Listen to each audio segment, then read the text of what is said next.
So hey guys, welcome back to another video. So in this video we are going to see how to create snow trails in Godot. So first of all, make sure you have this scene which is called as snow trail, and in this scene we just have a node 2D and a sprite 2D texture which basically have this kind of color that I like, and it suits the ice scene in my game. Now what we need to do is we need to go on to our player script, and we need to import this snow trail scene. After that we need to export variable the trail spacing, and right now I am setting the trail spacing to be 8. You can set however any amount of trail spacing you want. Next, what we are going to do is we are going to get a snow container where we are going to store all the trails in our node section here. So right now I have this empty node 2D here that I have just created. So we are going to add all these trails into this node here. Make sure guys, remember that the snow trails are going to performance, they will take more performance approach, like they will take a lot amount of hardware to process, because we are spawning a lot of trails in a smaller amount of time. So for that, make sure you delete them after a certain amount of time by using the timer.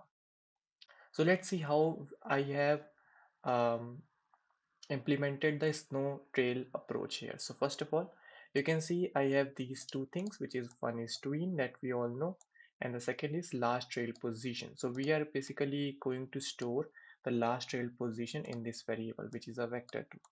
After that, right now the last trail position is the global position. If you don't know what is global position, the player's position is the global position. So right now, if there is no last trail position and if the scene enters the tree, we are going to set the last trail position to the global position. After that, we just need to see this function, which is handle snow trail.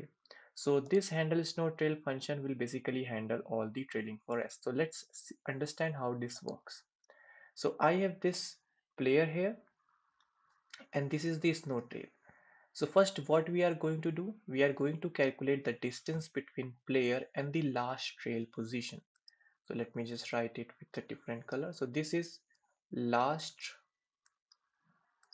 this is last trail position. So this is last trail position, and this is our player.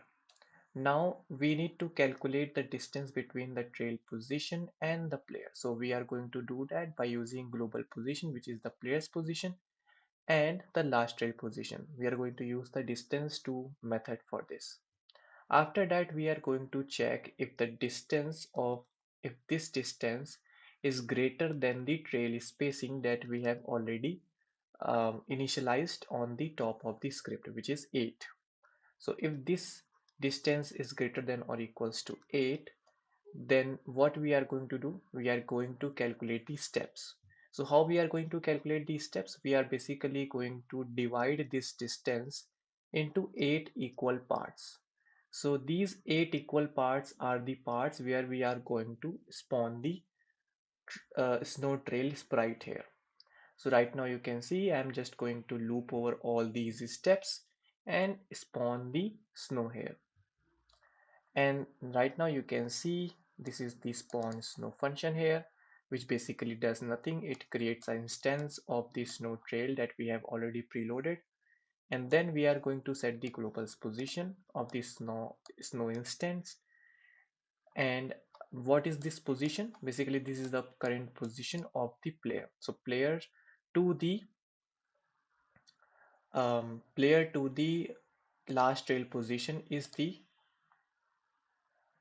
this variable. Okay, so basically we are going to linear interpolate between the last trail position and the global position of the player.